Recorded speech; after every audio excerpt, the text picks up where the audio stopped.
Salut, je m'appelle Fanny Ruet et vous écoutez Les gens qui doutent.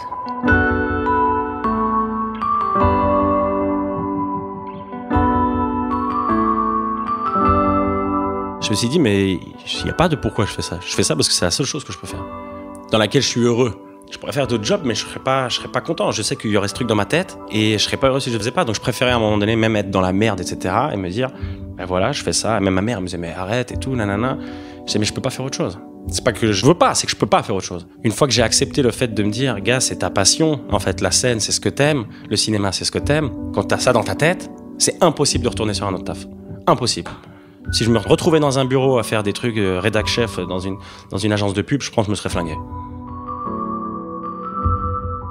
Cet épisode aurait pu s'appeler « Je ne suis pas le Paul Mirabel du cul », mais j'ai décidé de rester sobre et distingué, à l'image de mon invité de cette semaine, l'humoriste et chroniqueur de France Inter, Alexandre Kominek. Alex est suisse, il a fait ses premières blagues en 2012, le même soir qu'une certaine Marina Holman.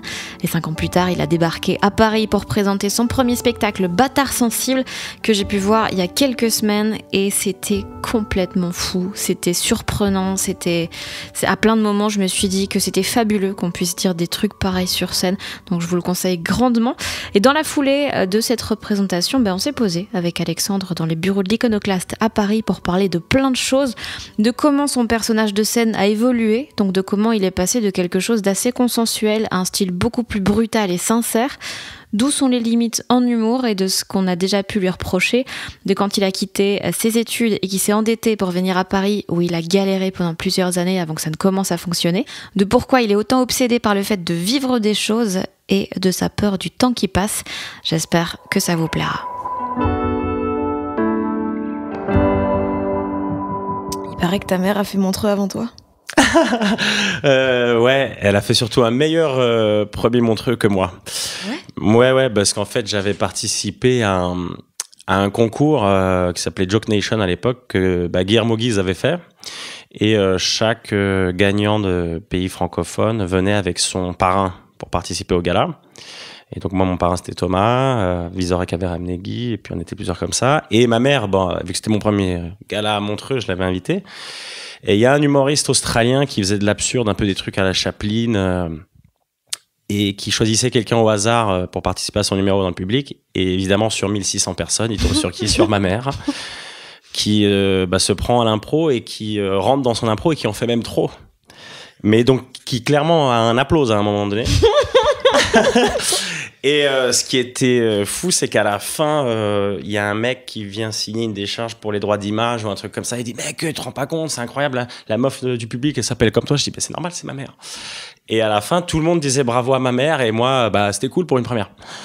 Ouais, c'était assez ouf. C'était vraiment pas bien, toi, ou non, parce que ta mère, c'était incroyable? Cool. Non, c'était cool, mais c'est juste que ma mère, elle est montée 3 minutes sur scène, et puis c'était pas attendu, et puis elle a fait marrer les gens, quoi. Et puis surtout, elle l'a mis en galère, l'autre, parce que il lui proposait des impros, elle disait non. Enfin, moi, j'ai jamais fait d'impro, mais je crois que dans les impros, il faut justement jamais dire non à la personne. Elle était clairement là-dedans. Donc ouais, c'était assez particulier. Et d'ailleurs, ce qui était drôle, c'est que moi, je venais de finir mon numéro, j'étais trop content,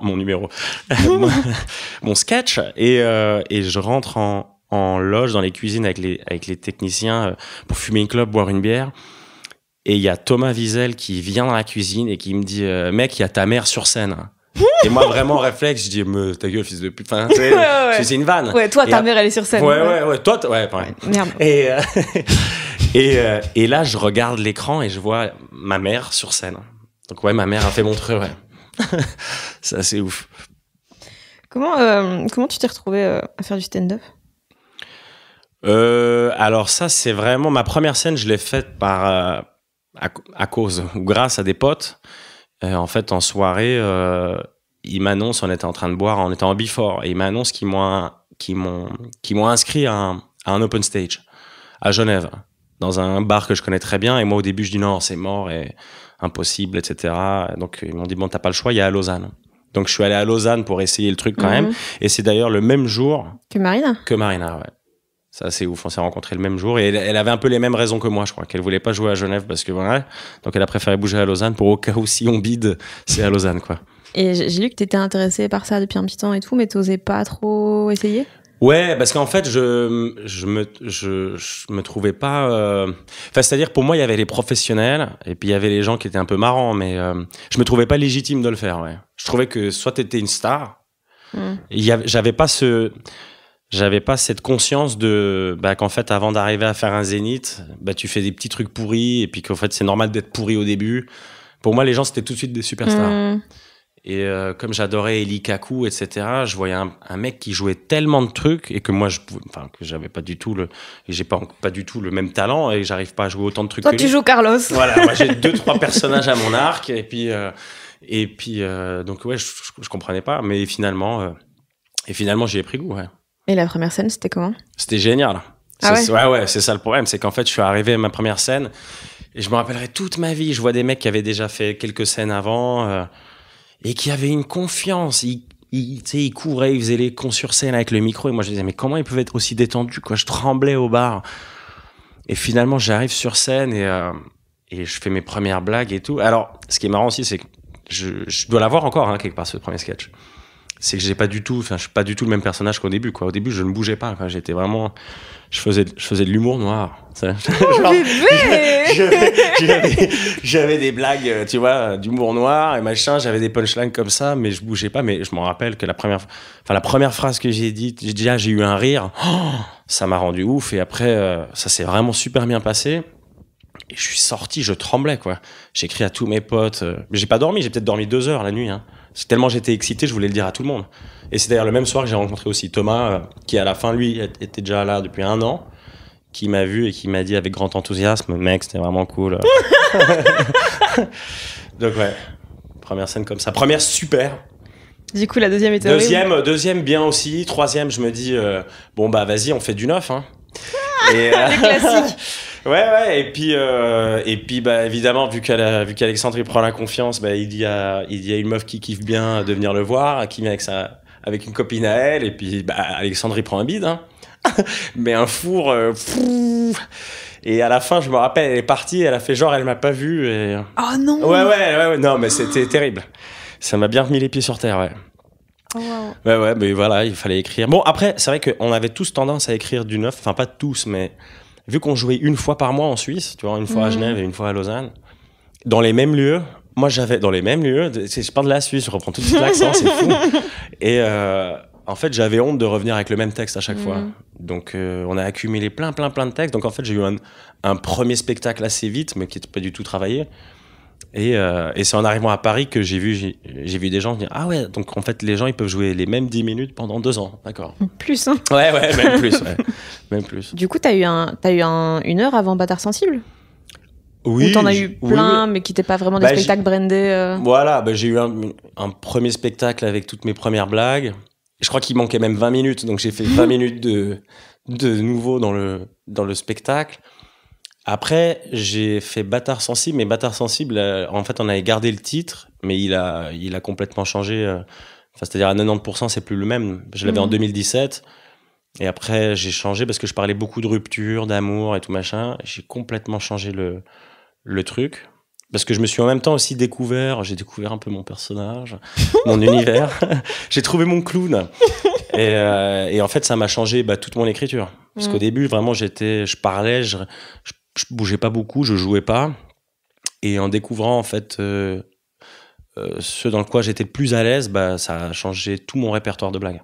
Et comment t'as découvert ce dans quoi t'étais plus à l'aise? Alors, en fait, il y avait... je jouais un soir à Genève et le soir, on sort avec un pote et vraiment, on se met une race pas possible. Et j'arrive dans une soirée un peu bresson, je commence à parler à une nana, une brésilienne, et il y a un Brésilien qui arrive, s'il nous écoute, qui arrive et qui nous propose de faire un after chez lui. Et donc je vais avec mon pote, et puis bon, dans l'after, ça part un peu en couille. Ça se déshabille, ça machin. Le mec me roule une pelle. C'est la première fois que je roulais une pelle à un mec. Et mon pote qui était là, oh gros, t'es sérieux ce que tu fais là et tout. Je dis, ouais, on s'en bat les couilles et tout. Et bon, la soirée, elle est très loin. Et ensuite, le lendemain, je devais jouer. Et en fait, j'arrive sur scène. J'étais mort en plus, j'étais gueule de bois, pas possible, mal de tête. Puis j'arrive dans un comedy club et on me dit t'es le dernier. Je dis oh là là, mais par contre t'as open bar. Je dis bon bah vas-y, autant tuer le temps, je vais au bar, je reste au bar et je me mets une race pas possible. Et déjà quand je monte sur scène, les gens voient que je suis alcoolisé parce que je rigole bêtement. et je regarde les gens et je dis vous savez quoi, je devais vous faire un sketch, mais je vais vous raconter ce qui s'est passé hier. Et en fait j'ai raconté ce qui s'est passé la veille. Parce que l'histoire était assez folle. On s'est retrouvés dans cet after. Moi, je me retrouvais à coucher avec cette nana devant le mec et mon pote. Puis le mec, il voulait choper mon pote parce que mon pote est très musclé. Et donc, c'était vraiment, en fait, il y avait moyen de rigoler sur l'histoire, plus faire des accents, plus faire des persos, plus. Donc, j'ai vraiment fait tout ça, mais comme un pote chaud en soirée qui te raconte une histoire, quoi. Et putain, ça cartonne. Et le lendemain, donc gueule de bois sur gueule de bois, je me réveille, je me dis putain, mais je reçois plein de messages, des gens qui me disent oh là là, c'est incroyable et tout. Et je me dis mais si je dois être autant alcoolisé à chaque fois que je monte sur scène, ça va être chaud. Et en fait, c'est pas ça, c'est qu'en fait les gens ils ont senti que ce que je racontais était vrai et ils aimaient, je pense qu'ils ont aimé ce côté oh l'histoire de ouf. Il y a un mec qui vient nous raconter une histoire de ouf. Et avant, tu disais pas les trucs vrais? C'était plus des trucs pour choquer Si, mais c'était plus, on va dire, c'était plus consensuel, c'était plus... En fait, quand tu commences un peu, je sais pas si toi t'as eu ça, mais moi quand je commençais, je visais vraiment... mon but c'était de faire rire les gens. Donc je disais, qu'est-ce qu'il faut que je dise pour que les gens rigolent? Qu'est-ce que, tu vois, je cherchais les trucs de c'est tellement ça. Tu vois, les gens disaient putain, c'était...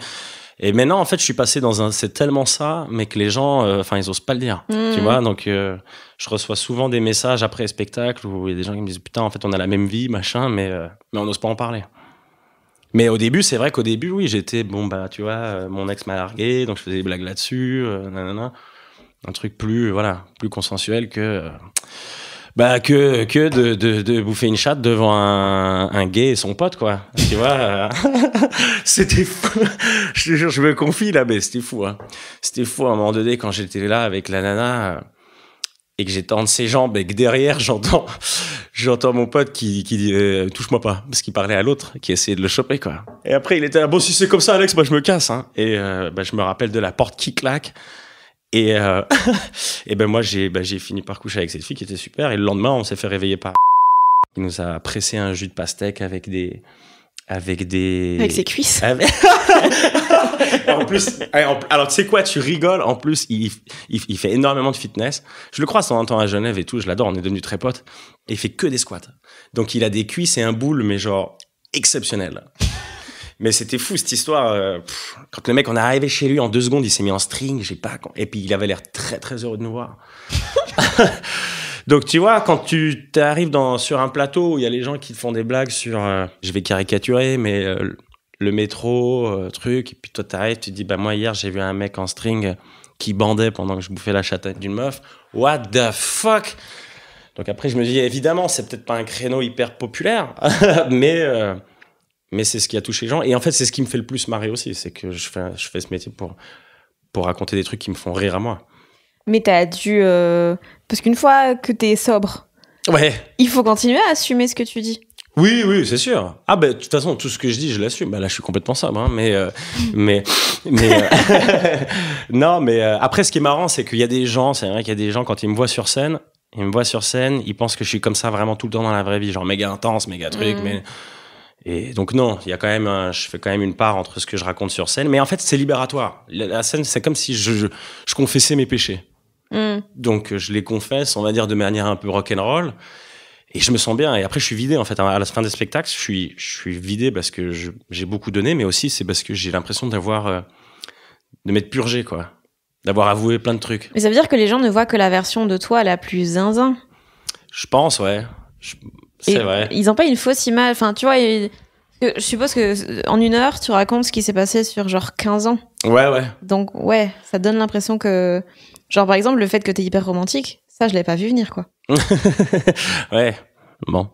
C'est vrai que, oui, c'est... Parce qu'en fait, surtout qu'on s'attache... Comme tu l'as dit, c'est un concentré de trucs et il y a beaucoup d'images, surtout dans le spectacle, quoi. Il y a beaucoup d'images visuelles où, en fait, on retient ça au lieu de retenir le petit cœur qui bat au fond de moi, mais ça me dérange pas que les gens me voient comme ça. Parce qu'en même temps, après, il y a une sorte d'image et au final, les humoristes, on est quand même des putains de produits où les gens ils se disent bon voilà, on sait ce qu'on va voir, quoi. Tu vois. Mais t'as pas peur de te lasser de cette image-là et de pas avoir, enfin, tu vois, d'avoir du mal à t'en détacher? Alors, pour l'instant, non, parce que c'est à petite échelle. Enfin, tu vois, je me dis, j'en suis pas là, tu vois, à marcher. Je suis pas Paul Mirabel, quoi. Je suis pas le Paul Mirabel du cul. Eh ben, le titre, il est là. Le titre, il est là. Non, mais ouais, là, je me dis, là, tu vois, là, je pense que si je marchais dans la rue, effectivement, je me disais, oh, gros, lui, c'est le mec qui prend de la coke avec des putes. Ouais, là, là, peut-être que ça serait compliqué. Pendant que tu te balades avec ta mère. Mais ouais, là, ça serait compliqué. Effectivement, là, ça serait, mais bon, là, tu vois, même les gens, c'est ça qui est marrant aussi, c'est que même les gens qui aiment ce que je fais, ils viennent un peu discrètement vers moi. Il y a un truc un peu de mecs qui rentrent dans un vidéoclub pour prendre une cassette de cul, quoi. Tu sais, ils sont là, ouais, à part ça, je sais qui vous êtes, j'adore ce que vous faites. Ils sont pas là, oh, Alexandre Cominec, on peut faire une photo. C'est un peu discret, quoi. Donc, bon, franchement, non, ça va pour l'instant. C'est un guilty pleasure. Apparemment, ouais, c'est bien. Qu'est-ce qui te fait marrer, toi? Qu'est-ce qui me fait marrer? J'ai un peu. J'aime les trucs. Bon, j'aime beaucoup tout ce qui est pas consensuel, tout ce qui. Ben, j'en parlais avec Mourad Winter, tu vois. On s'est regardé des spectacles, des trucs, même des blagues et machin, et on se dit c'est marrant, c'est drôle, hein. Il y a des trucs, c'est très drôle. Il y a des trucs, j'avoue, c'est drôle, mais ça me fait pas. Enfin, je sais pas, j'ai l'impression que s'il y a pas à un moment donné un truc où je me dis, waouh, tu sais, s'il y a pas cet effet genre un peu choc. J'aime aussi les trucs honteux, en fait. Quelqu'un qui parle de honte. C'est pour ça que j'aime beaucoup genre Jim Jeffries ou des trucs comme ça. C'est qui, bah lui, quand je l'ai vu au début, quand je commençais, il parlait de trucs. Je me dis, putain, mais on peut parler de ça, de cette honte, de se retrouver dans des états pareils, et j'aime bien ça, quoi. Je pense que c'est vraiment ce qui me fait rire. Après, je peux avoir un truc complètement. Enfin, j'aime aussi ce qui m'est complètement différent. Par exemple, un Julien Santini, ça me fait hurler de rire. Parce que. Mais c'est fou. En fait, c'est juste la surprise tout le temps. Oui, voilà, c'est ça. Ouais. C'est ça. Mais ouais, je pense que c'est ça qui me fait rire. C'est la honte des gens qui osent la confesser. Et puis, ouais, puis la folie, j'aime les gens un peu, tu vois.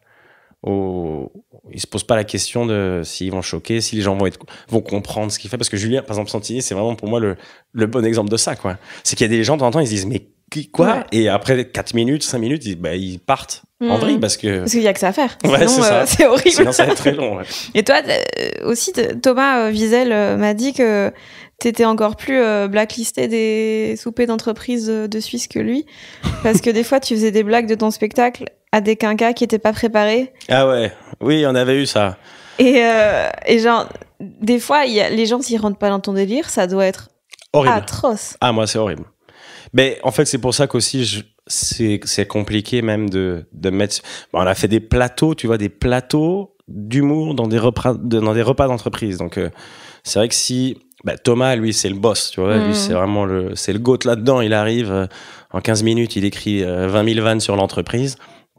Toi, t'arrives, bon, bah, je vais parler je vais baiser un tabouret. Je parle de samedi soir ou de mardi en after.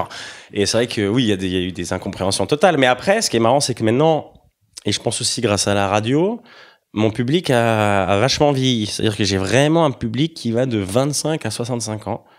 Et les gens qui viennent, quand je vois des têtes blanches, tu vois, des têtes grisonnantes, au début, vraiment, je me disais, ouais, je crois qu'ils vont pas aimer et tout. Et au final, les gens, tu vois, ils rentrent complètement dans le délire parce que peut-être qu'ils savent maintenant aussi ce qu'ils viennent voir. Mais c'est vrai que si j'arrive dans un truc où il y a des vieux qui sont pas préparés, ça peut être compliqué. Mais en même temps, je me suis toujours dit ça sur les vieux. Putain, il y a des vieux, mais les vieux, on n'a rien à leur apprendre. Tu sais, ils ont tout vécu avant nous, ils savent très bien ce que c'est la vie. Et d'ailleurs, c'est un des trop beaux compliments qu'une dame m'a dit à Lyon. Une dame à la retraite, elle m'a dit, vous savez, je suis à la retraite, mais là, après votre spectacle, j'ai l'impression d'avoir 20 ans. Ouais, donc c'est génial. Du coup, tu la kennes.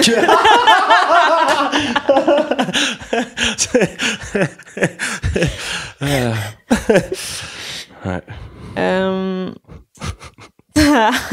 Mais t'as eu des moments de galère un peu? Parce que j'ai l'impression que pour beaucoup de gens, c'est comme si t'arrivais out of the blue et genre t'as France Inter, tu remplis le Marais tout le temps. Non, jamais. C'était hyper dur, mais encore l'année dernière. Là, quand je rôdais encore au Beau-Saint-Martin, mais j'ai joué devant 6. Ah ouais? Ouais, devant 8. Putain, je pensais que ça marchait déjà de ouf. Non, bah, moi, quand au Beau-Saint-Martin, on me disait on est 25, mais pour moi, c'était l'Olympia. Ah non, j'ai joué tout le long. C'est cette année, ça a marché. Toutes les dernières années, c'était galère. La Petite Loge, quand je suis arrivé à Paris, à la Petite Loge en 2018, et c'était avant que la Petite Loge, elle ait en plus le vent en poupe. Maintenant, j'ai l'impression que c'est devenu stylé, et puis c'est super parce qu'elles ont fait un super taf, les filles, avec ça. Mais mec, je jouais le jeudi soir à 20h, tu sors, t'as fait 4 à la Petite Loge, c'est le 28 novembre, tu vois le bus passer, tu te poses des questions, hein. Vraiment, c'est que galère. Et surtout avec un univers comme le mien, c'est compliqué parce que c'est vrai que comme tu as dit, si les gens rentrent pas, mais alors s'ils sont pas beaucoup, il faut le faire. Il faut qu'ils osent rire, quoi. C'est ça, et puis baiser un tabouret devant 4 personnes, ouais, c'est pas le même effet, hein. Mais non, donc c'est maintenant qu'il y a eu un déclic. Maintenant. Et puis même moi, maintenant, sur scène, il y a pas si longtemps que ça, hein. Je dirais peut-être 3-4 mois où j'ai eu un truc de je m'en bats les couilles si ça marche ou si ça marche pas. Ah ouais? Ah ouais, parce qu'à un moment donné, vraiment, je jouais et j'avais ce truc de ah, les bâtards, s'ils rigolent pas, vas-y, ça me saoule. Et je me mets un peu en pilote automatique et je redevenais un peu genre monotone dans ma manière de parler, un peu plus, on va dire, moins agité, quoi. Et maintenant, j'ai un truc où on m'a forcé là-dessus, parce qu'on en a parlé avec Émilie, avec Jérémy aussi, qui m'a donné de super conseils. Jérémy Ferrari qui te coproduit maintenant. Exactement. Et on m'a dit, il faut que tu t'en battes les couilles. Et en fait, c'est vrai. En fait, maintenant, j'arrive, si même dans les 5 premières minutes, les gens ils se disent « Oh, what the fuck, qu'est-ce qui se passe ?» Je lâche pas. Je continue à garder la même pêche, la même énergie. Et en fait, les gens, ils lâchent. Au bout d'un temps en temps, on se dit « c'est dur, mais en fait, il faut s'accrocher. » Et d'un coup, paf, les gens lâchent. Mais c'est vrai que ça m'arrive un peu moins. Mais là, même au Marais, hein, dans le Marais, de temps en temps, on a fait des trucs où c'était bien, où c'était complet et tout. Puis du coup, je partais en mode, tu vois, parce que les gens rigolent pas assez. Parce qu'en fait, il y a des gens qui rigolent pas, mais en fait, ils aiment le spectacle. Et moi, ça m'énervait. Parce que tu te compares à quand ça cartonne et tu te dis, mais c'est pas possible. Donc, il y a un soir, j'ai dit, mais on vous a forcé de venir. Alors là, tu mets une bonne ambiance dans le public. Donc tout ça, j'ai arrêté. Et maintenant, voilà, que ça prenne ou que ça prenne pas dès le début, je lâche pas. T'es arrivé à Paris en 2017-2018 ? Les premières fois où je suis venu, c'était avec Charles Nouveau et Thomas Wiesel, 2015-2016. On avait une coloc ensemble à Montreuil. C'est une web-série, ça. Ouais, mais en plus, c'est génial, parce que Thomas Wiesel, meilleur coloc du monde, il est jamais là. Donc, il paye pour un grand appartement dans lequel on est finalement que 2. Et on a passé 7 mois, je pense, avec Charles, là. Et c'est là où j'ai commencé à comprendre que les gens jouaient beaucoup à Paris. Parce que je comprenais pas ça. En Suisse, on jouait 1 fois par mois. J'arrive dans une ville, on joue 4 fois par soir, vous pouvez jouer. Et bon, après, là, c'était compliqué. On jouait pas 4 fois par soir parce qu'au début, il y a qui tu es, d'où tu viens. Donc, tu joues un peu. Puis, t'as pas un très bon niveau vu que tu joues pas encore énormément. Donc, c'était, on va dire, une première année de rodage. Après, il y avait la Petite Loge. J'avais mon studio et tout ça, rue des Boulets. Voilà, je me dis, bon, ben voilà, logique. Et c'était dur. Mais c'est comme ça que t'apprends aussi, j'ai l'impression, ce métier. Et c'est là aussi où tu as le temps de creuser dans tes cicatrices et de dire, putain, qu'est-ce que je fous là? Pourquoi je fais ça? Mais si j'en suis là, c'est... vraiment, je me faisais des motivational speech tous les jours parce que j'habitais dans un studio de 16 mètres carrés. Je jouais dans un théâtre qui faisait 16 mètres carrés. Donc, et je préférais être au théâtre parce que chez moi, il y avait un dégât des eaux. Donc, tu vois, t'es là, tu te dis, bon, bah, vite, mec, il faut bosser parce que c'est... Enfin, moi, j'avais ça, quoi. Je disais, putain, mec, c'est pas possible. J'ai choisi de faire ce métier. Je vois mes potes qui ont continué le droit ou qui ont continué à HEC, qui aujourd'hui sont avocats ou machin. Je peux pas dire, moi, je fais des blagues et je vis dans la merde. Donc, je me suis mis un méga gros boost de 2018 à 2020 où là, j'en ai chié, quoi. J'ai fait des plateaux. Je courais partout. Et puis, bah, au fur et à mesure, ouais, le niveau monte, quoi. Grimpe. Et tu dis, là, c'est là que tu comprends pourquoi tu le fais. Pourquoi tu le fais? Pourquoi je le fais? Ouais. Pourquoi je fais ce métier? Je crois que parce que j'ai pas le choix. En fait, c'est surtout quand j'étais dans la merde que je me suis dit, mais en fait, tu fais ça parce que je crois que t'as pas le choix. C'est que la seule chose que tu peux faire, parce que si t'acceptes d'être comme ça, dedans, parce que je me suis méga endetté, moi, en Suisse. En Suisse, je suis passé d'indépendant j'ai quitté le truc de salarié, de devenir indépendant. Donc, il y avait plein de taxes qu'il fallait que je paye. Évidemment, j'avais pas d'argent. Plus, on a l'assurance maladie tous les mois que je payais pas parce que je préférais payer un logement à Paris et plus des billets de train. J'ai accumulé 30 000 balles de dette. Donc, j'avais 30 000 balles de dette, plus un appart de merde, plus un truc. Et je me dis, pourquoi je fais ça? Et en vrai, je me suis dit, mais il n'y a pas de pourquoi je fais ça. Je fais ça parce que c'est la seule chose que je peux faire, dans laquelle je suis heureux. Je pourrais faire d'autres travails, mais je pourrais faire d'autres jobs, mais je serais pas content. Je sais qu'il y aurait ce truc dans ma tête et je serais pas heureux si je le faisais pas. Donc je préférais à un moment donné même être dans la merde, etc. et me dire, ben voilà, je fais ça. Et même ma mère me disait, mais arrête et tout, nanana. Je disais, mais je peux pas faire autre chose. C'est pas que je veux, je veux pas, c'est que je peux pas faire autre chose. Et en vrai, une fois que j'ai accepté le fait de me dire, gars, c'est ta passion, en fait, la scène, c'est ce que t'aimes, le cinéma, c'est ce que t'aimes. Quand t'as ça dans ta tête, c'est impossible de retourner sur un autre taf. Impossible. Si je me retrouvais dans un bureau à faire des trucs rédac chef dans une agence de pub, je pense que je me serais flingué. Parce que j'aurais eu ce truc dans ma tête, on me disait, non, je suis en train de faire n'importe quoi. Mais c'est pour ça que j'ai tout lâché pour faire ça aussi. C'est parce que je me suis dit, gars, arrête de te mentir à toi-même. Tout petit, déjà, tu voulais être acteur. T'as toujours été bercé par les humoristes. Tu fais ça, tu vois que t'as un potentiel. Il suffit que maintenant tu travailles. Parce que ça vient pas du jour au lendemain. Donc j'ai dit, bah voilà, je le fais maintenant. Il faut que je le fasse maintenant parce que je voulais pas arriver aussi à 45 ans avec une femme, des enfants et dire, chérie, je commence l'impro. Donc, Jean-Claude. Ouais, c'est ça. Donc, en fait, je le fais parce que j'ai pas le choix.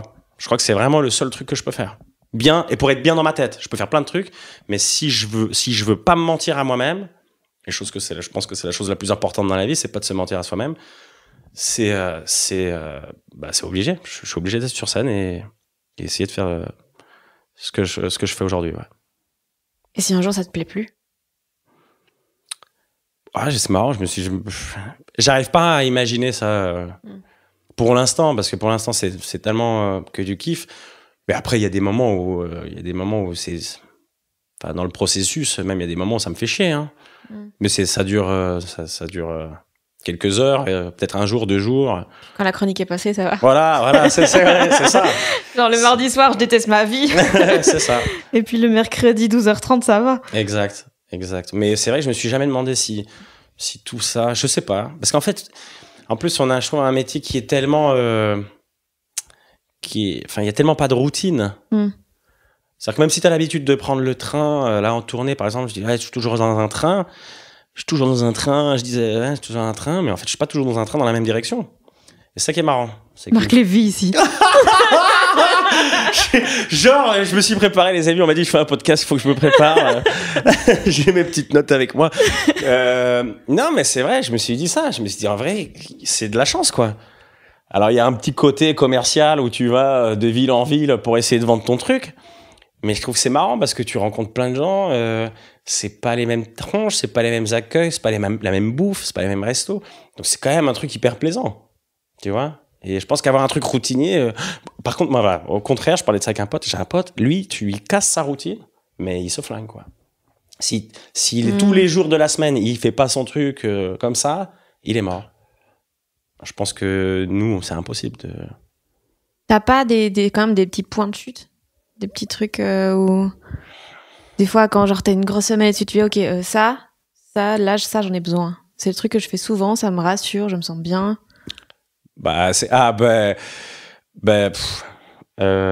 C'est-à-dire une activité, tu dis? Ça peut être du sport, ça peut être... Ouais, le sport, j'en fais beaucoup. Mais le sport, c'est ce qui me permet d'être bien aussi, qui m'évite de faire d'autres conneries. Mais ensuite, c'est ce qui me permet de bien travailler aussi. Je suis bien sur scène, ça me change l'esprit. Mais après, j'ai quand même un truc où je suis quand même obligé de faire la fête. Moi, c'est ça, mon truc où il y a vraiment... De temps en temps, je le compte, quoi. Tu vois, je me dis, là, on est le 4. Là, je sais que le 16, on a dit le 16, on faisait la fête. Et donc ça, je sais que... Et ça, j'en ai besoin. Si ça, le 16, je fais pas la fête, je suis pas bien. Mais c'est quoi que t'aimes dans la fête? Lâcher prise totale, boire, rigoler, dire n'importe quoi, finir à pas d'heure. Le truc un peu, être dans sa bulle, un peu horrible, mais un peu dans ce paradis artificiel dans lequel... tu peux avoir des conversations lunaires avec des potes, te dire des trucs que tu dirais jamais sobre, et d'avoir surtout des débats qui n'ont aucun sens quand tu te rappelles, si tu t'en rappelles les lendemains, etc. Mais ça me fait du bien. J'ai l'impression que j'ai comme un petit diable quand même que je dois nourrir de temps en temps parce que sinon il va me ronger de l'intérieur, quoi. Faut que je lui donne ça un peu. Est-ce que c'est de l'addiction? Peut-être, hein, mais bon, après, tu vois, j'ai un truc où j'aime bien boire. Et là, j'essaye la semaine de pas boire. Donc, c'est déjà, tu vois, donc je compense ça avec le sport. Mais donc, après, ça tire sur la corde quand même. Il y a ce truc de j'ai besoin de remettre. En fait, c'est quand je fais la fête, ça me permet de remettre les compteurs à zéro.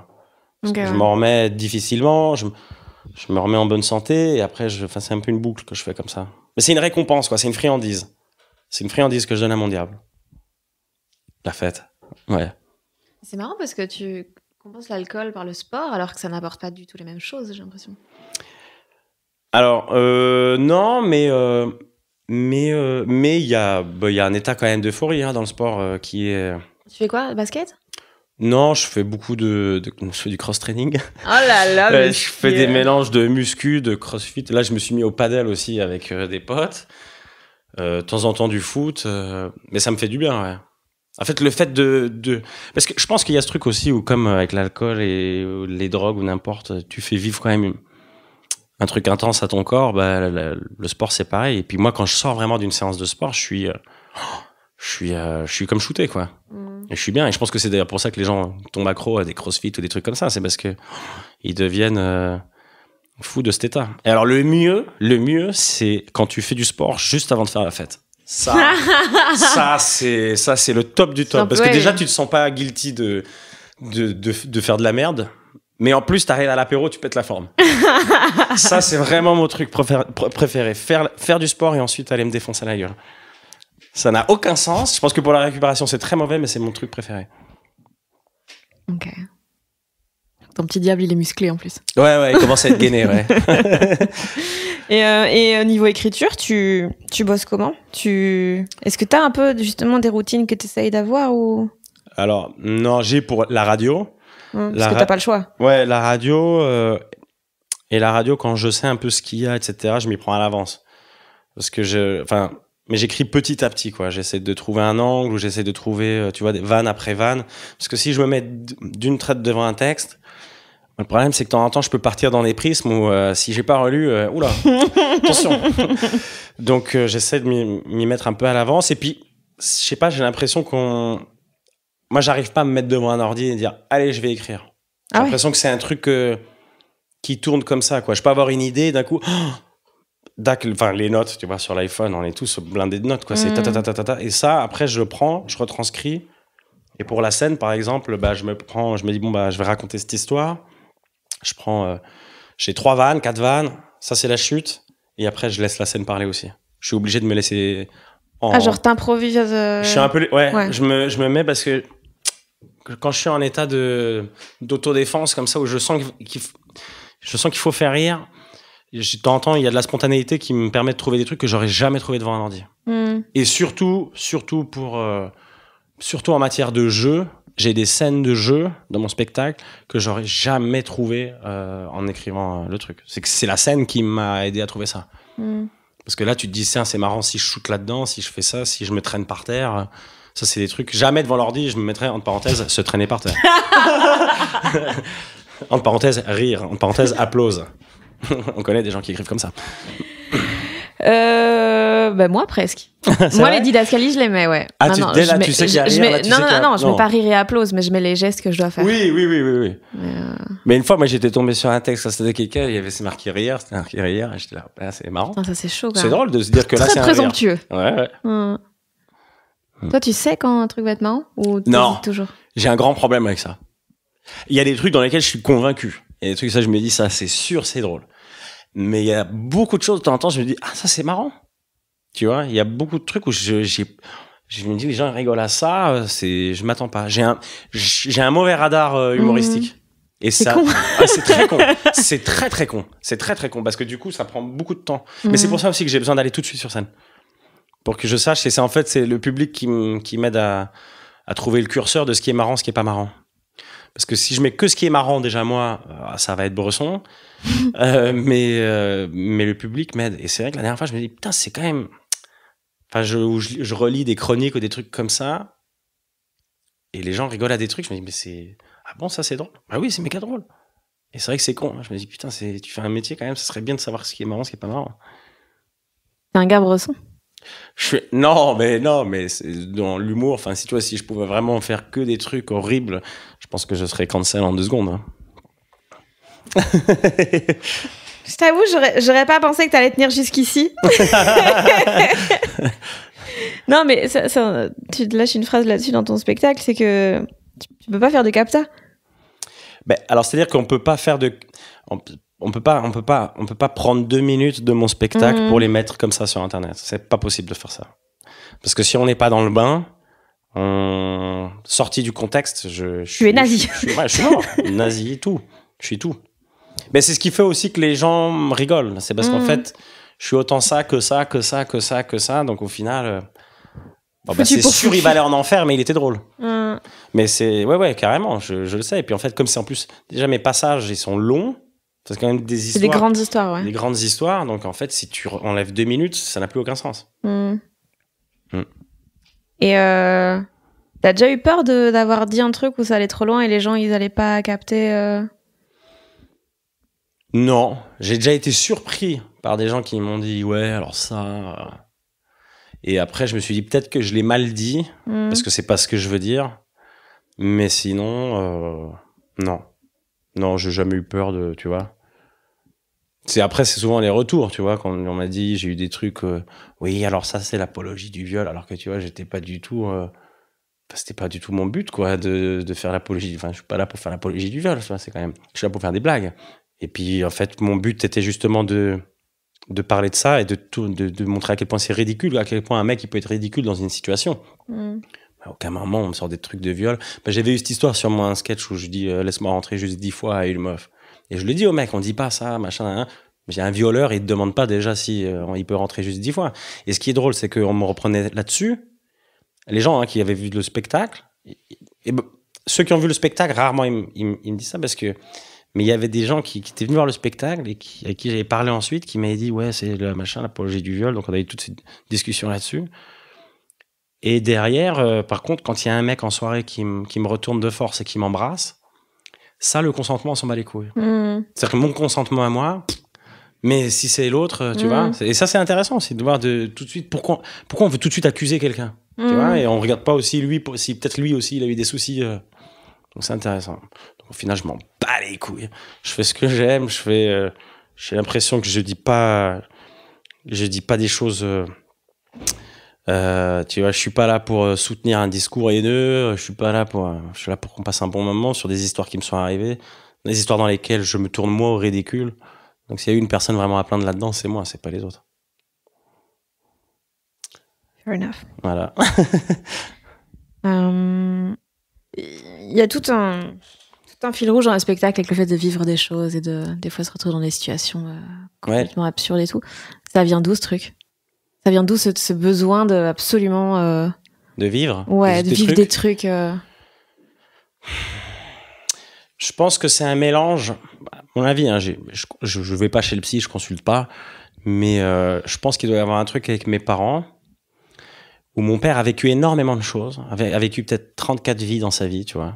Il a fait tous les tafs du monde, il a fait 40 000 voyages, il a rencontré 40 000 meufs, il a fait, tu vois. Et ma mère, elle a vécu une vie plus difficile, surtout dans son enfance, où elle n'était pas aimée dans sa famille, qui était très bloquée, elle, par rapport à son monde. Donc elle avait pas l'opportunité de vivre énormément de trucs. Et c'est une fois qu'elle est partie de la maison qu'elle s'est épanouie, machin. Mais même après, quand on a grandi sans mon père. Donc je la voyais, elle était quand même bloquée par un certain truc, pendant que l'autre vivait de ouf.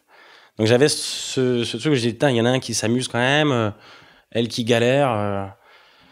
Je veux ni être la personne bloquée, et je veux pouvoir m'amuser, mais en faisant du bien autour de moi. Donc je pense qu'il y avait un truc, un mélange, ça vient de là, quoi. Je veux pas souffrir dans ma vie, je veux pas être bloqué, et je veux pouvoir faire tout ce dont j'ai envie de faire. Et surtout en termes de voyage, de relations humaines, de machin. Moi, j'ai plein de potes, tu vois. Parce que moi, c'est devenu un truc, je suis devenu vraiment... C'est même, par exemple, embrasser des mecs en soirée, ça me fait rire. Tu vois, je suis devenu une connasse, quoi. Comme je disais à un pote gay, je dis je suis une connasse avec des gros bras.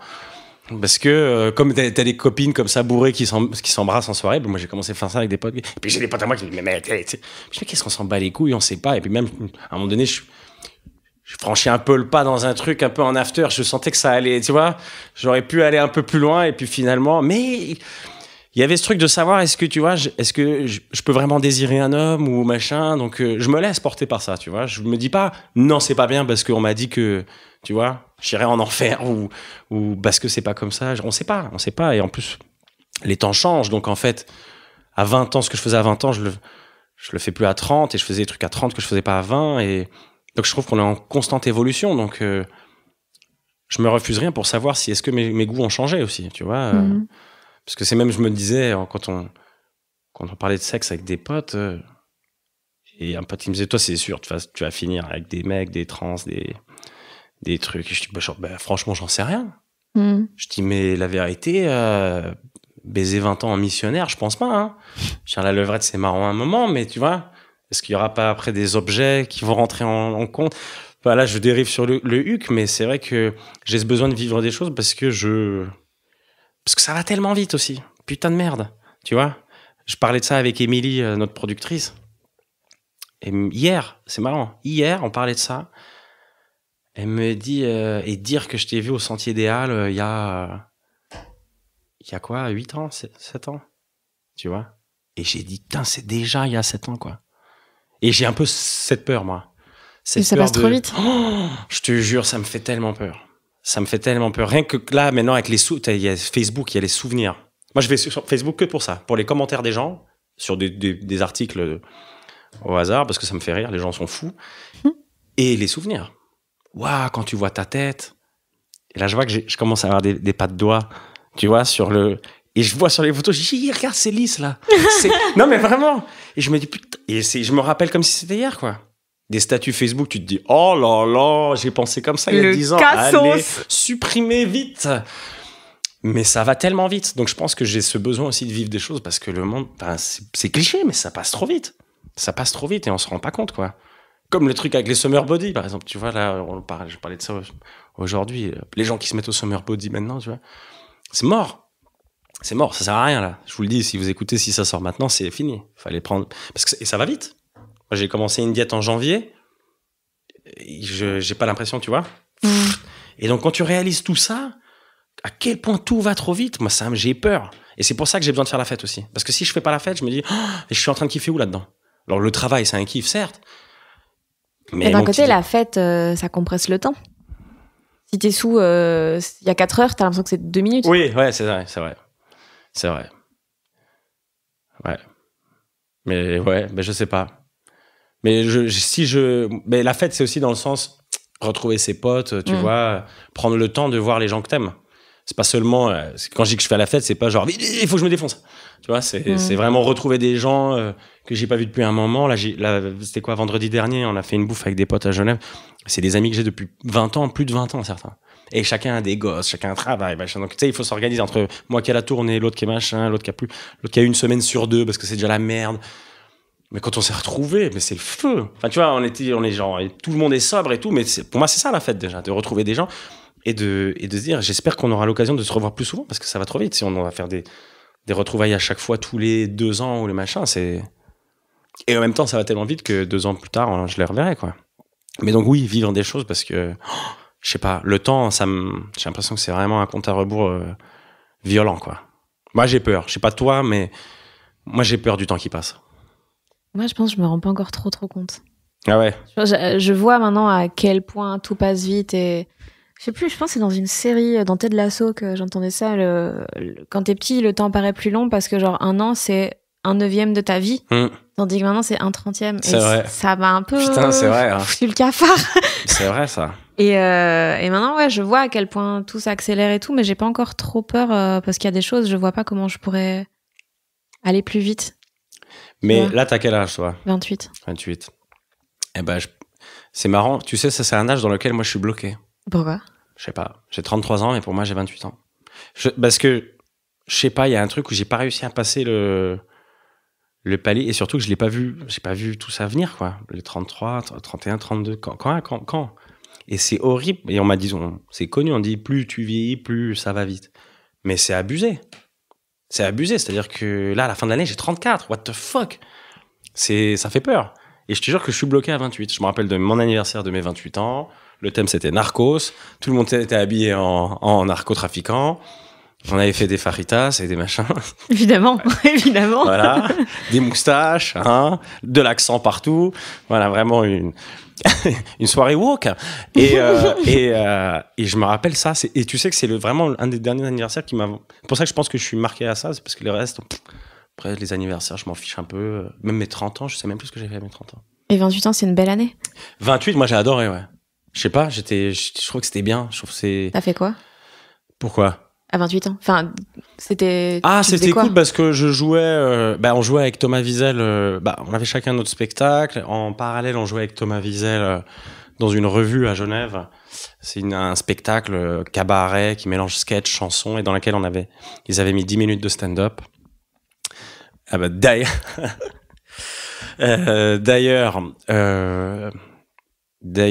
je devais jouer le lendemain de mon anniversaire. Et moi, j'avais dit à l'avance, parce qu'on avait le planning, tout est carré, c'est un truc, c'est une industrie, hein, tu peux pas planter, tu peux pas machin.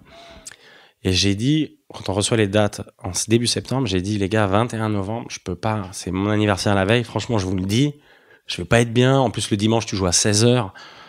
Non, et tout. Et puis finalement, personne ne peut, donc je dois y aller.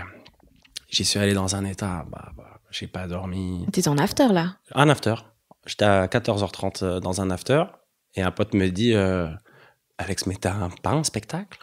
Maman, au secours. Et je cours là-bas avec quelques vitamines en plus qu'on m'a glissé dans la poche. Et on me dit, pour prendre où t'en es, que j'arrive là-bas, j'ai des sueurs, je mets mon smoking, je suis là, et là tu te regardes. Et ça aussi, c'est pour ça que j'aime bien la défense, c'est parce que je me dis, regarde, c'est pas bien de faire ça. Et après, je me calme, tu vois. En fait, je fais ça et après, je me calme. Et je me dis, quel fils de pute je suis, j'aurais pu quand même dormir et tout, machin. Je mets mon smoking, je transpire. Je passe dans les toilettes un petit coup, je reviens, machin, je me mets dans les... Il y avait des escaliers à descendre, parce que c'était vraiment... Voilà, je me concentre pour descendre. En plus, c'est un texte où je fais des blagues politiques devant des vieux à 16h le dimanche. Donc, tu joues devant des vieux qui sont en pleine digestion. Normalement, le passage, il fait 9 minutes. Hein. Mais tellement j'étais défoncé que je devais parler comme ça. J'ai fait 18 minutes, je crois. Les gars en régie, c'était le mec. Défoncé. Mais ils ont ri quand même. Ils ont ri, mais c'était beaucoup trop long. Les danseuses, elles attendaient. Normalement, je suis là pour faire... On faisait tampon, quoi. Le temps que les comédiens se changent. Là, ils avaient le temps de prendre un café et tout. Et c'est la seule fois, d'ailleurs, que j'ai joué vraiment défoncé. Comment tu fais, d'ailleurs, pour pour faire autant la fête et tout et quand même pouvoir jouer très souvent, machin, ça demande alors, une hygiène de vie de ouf. quand je joue et tout, là, je fais pas la fête. Par exemple, tu vois, j'étais en tournée, machin, je fais pas la fête. Je joue, je rentre. Okay. C'est fini. C'est pour ça que je me dis, là, je joue pas. Là, maintenant, je peux. Je me suis quand même vachement responsabilisé là-dessus en vrai, tu peux pas. Tu peux pas faire ça. Et puis, en plus, j'ai arrêté de sortir pour sortir. Avant, j'avais ce truc de, ouais, on sort. Quoi qu'il arrive, on sort. En fait, à force de l'avoir fait, je trouve ça tellement nul. En plus, tu vas dans les mêmes lieux, tu vois les mêmes gueules. Tu te dis, non, mais moi, je suis pas. Puis un peu un truc. Moi, je suis pas lui, moi. Et lui, il se dit pareil de toi. Ouais. Et moi, je veux pas être comme ça, donc vous allez plus me voir, les gars. Donc, je me suis vachement responsabilisé là-dessus. Et ouais, là, c'est vrai que quand tu pars, tu joues 5 soirs de suite, 4 soirs de suite, même 3 soirs de suite, tu peux pas. Et le lendemain, tu dois prendre un train. J'en ai pris tellement des trains dans des mauvais états que maintenant, quand je prends le train et que tu sais que j'ouvre mon ordi et que je bosse, je me sens tellement professionnel. Tu es un prince. Ah ouais. Et en plus, je kiffe, t'es là, t'entends que dans 30 minutes, on arrive à Genève, t'es là, quoi, ça fait déjà 2h30 qu'on... Oh là là, j'ai pas vu le temps passer, j'ai fini ma chronique. Quel patron. Et maintenant, je kiffe là-dedans, tu vois. Je kiffe là-dedans. Donc la fête, c'était bien à un moment, la fête, c'est toujours bien, mais voilà, il faut savoir se responsabiliser quand même, quoi. Et à force de vouloir vivre des choses et tout, t'as pas peur de te lasser des choses banales? Bah ça, oui, hein. Ça fait un peu peur, ouais.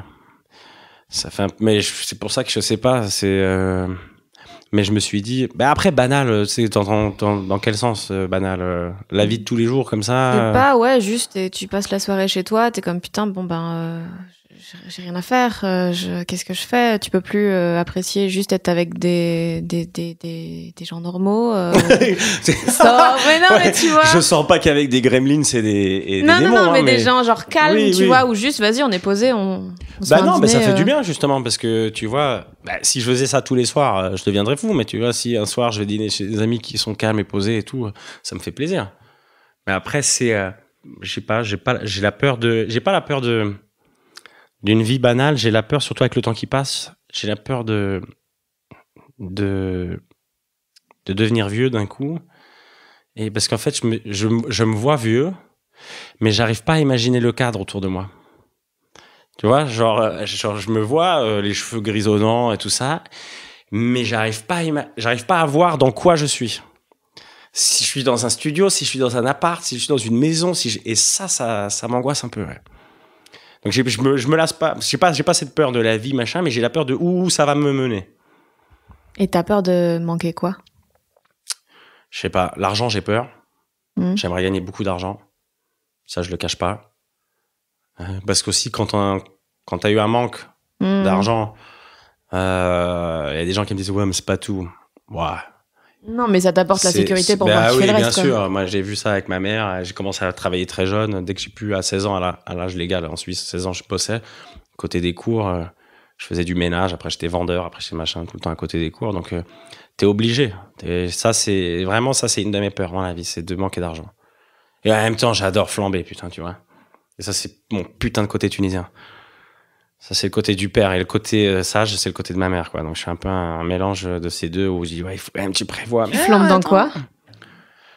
J'aime beaucoup inviter mes potes.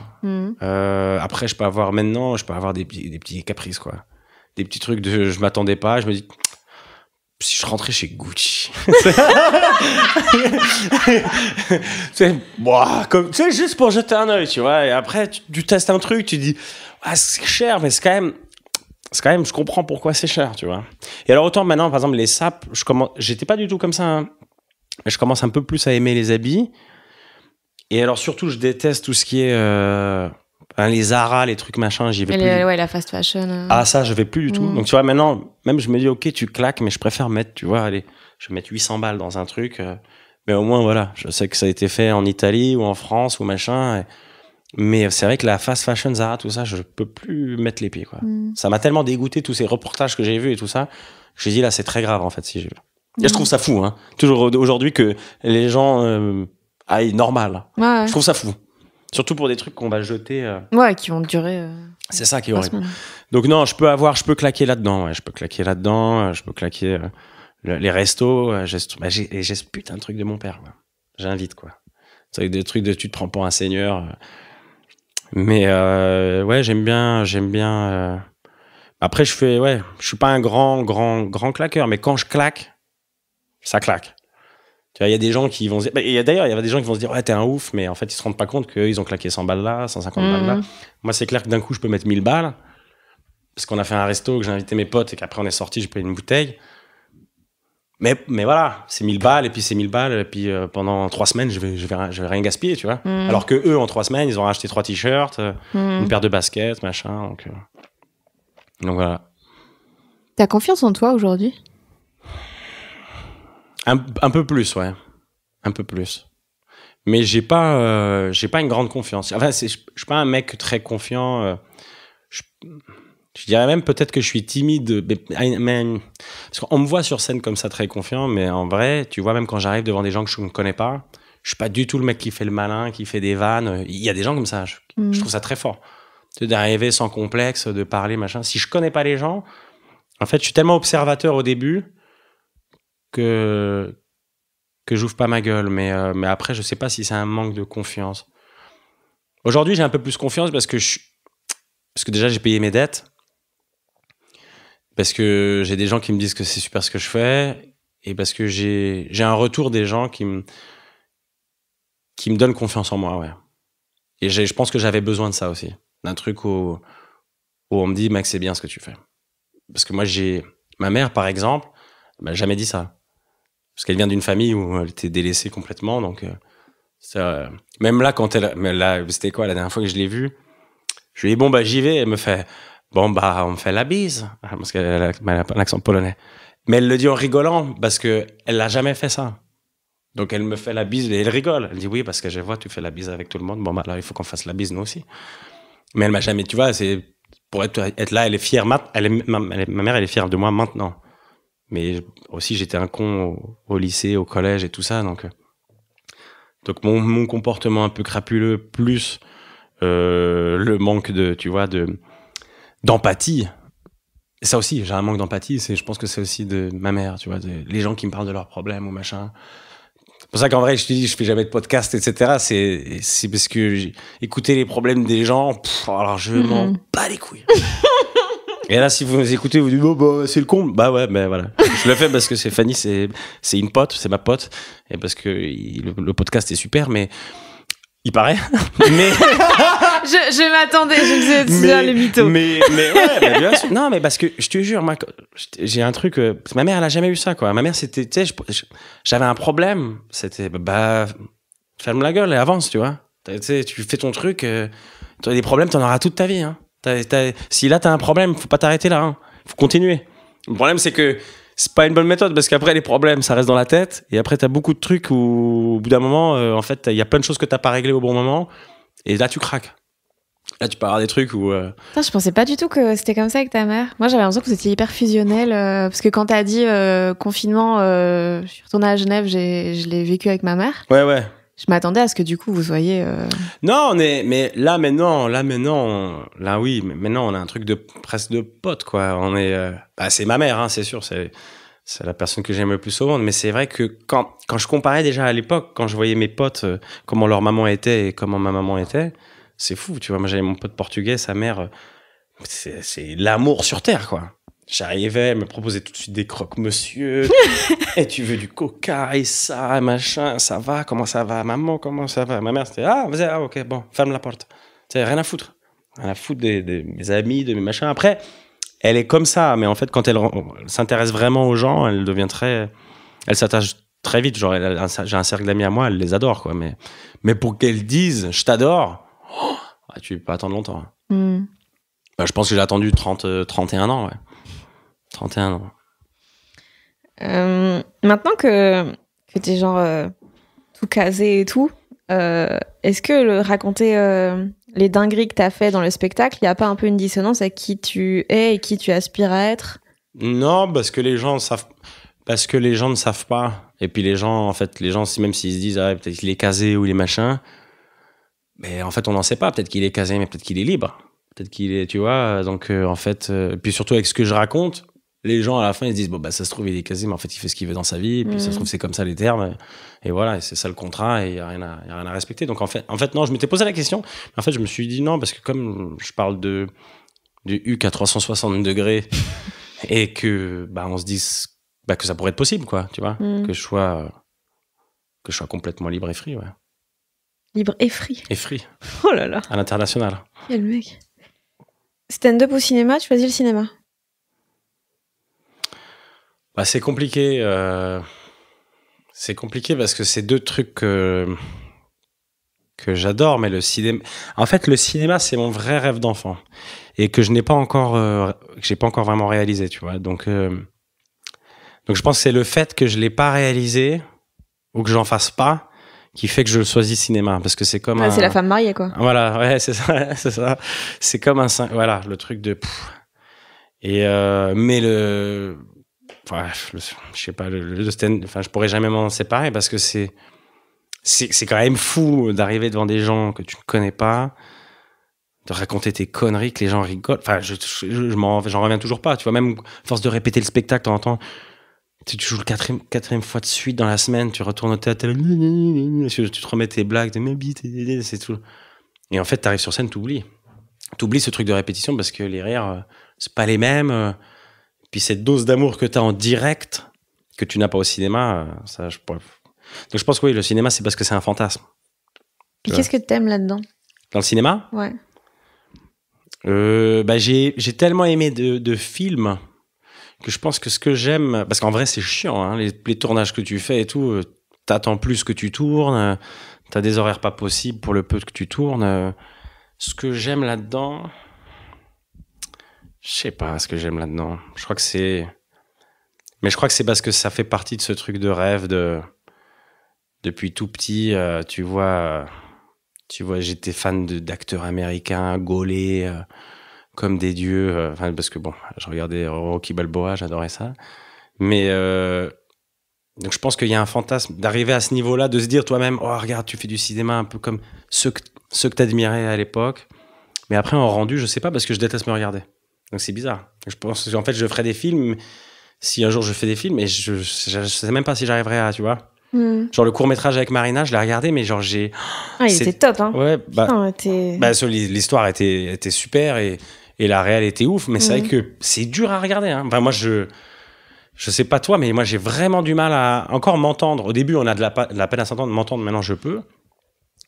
Mais me regarder, bon, c'est... Donc c'est vrai que c'est bizarre de faire, tu dis, qu'est-ce que j'aime le cinéma.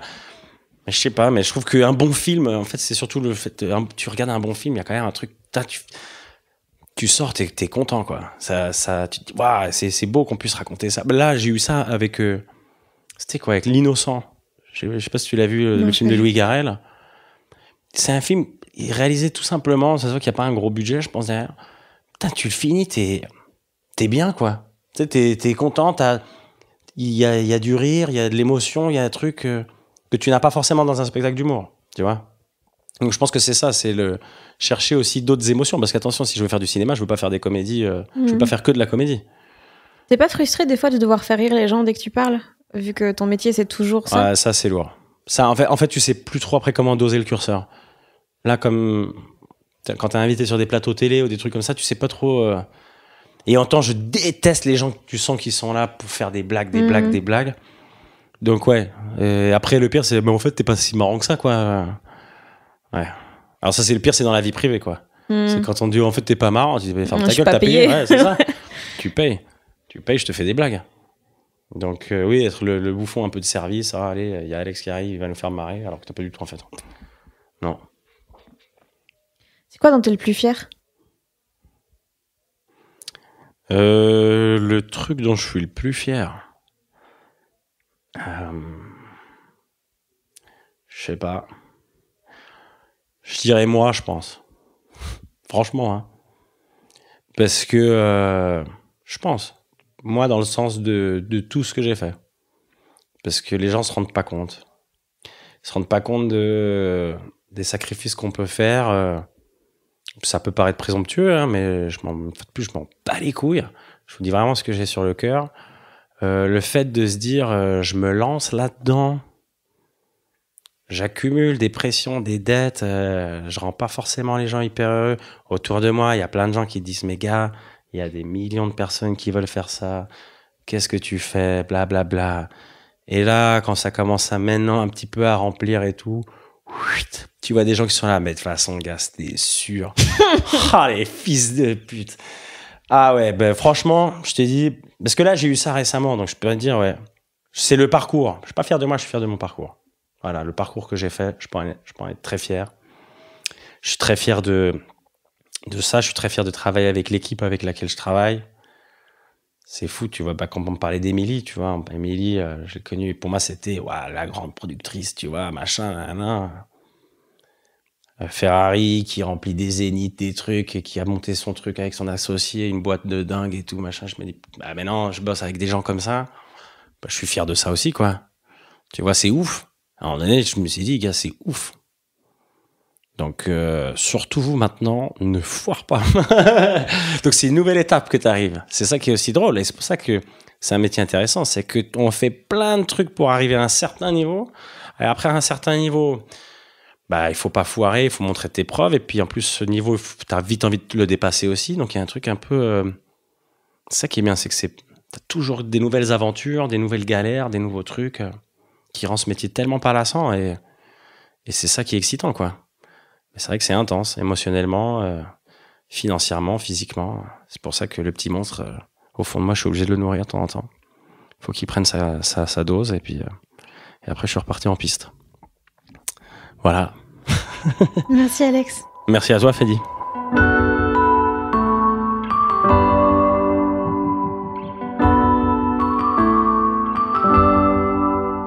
J'espère que cet épisode vous a plu. Alexandre Kominek est en spectacle un peu partout. Il reviendra à Paris en septembre au Théâtre du Gymnase. Je mets le lien de réservation dans la description. Et j'y glisse également tous les endroits où suivre Alex sur les réseaux. Et puis comme toujours, je rappelle que vous pouvez aussi me suivre moi sur les réseaux, @FannyRuet sur Facebook, Twitter, Instagram. Et puis n'hésitez pas à vous abonner à ce podcast, voire à le soutenir financièrement via Acast ou Patreon. Tous les liens sont en description. Des bisous! Et cet épisode, bien sûr, a été mixé par le fabuleux Maxime Wathieu.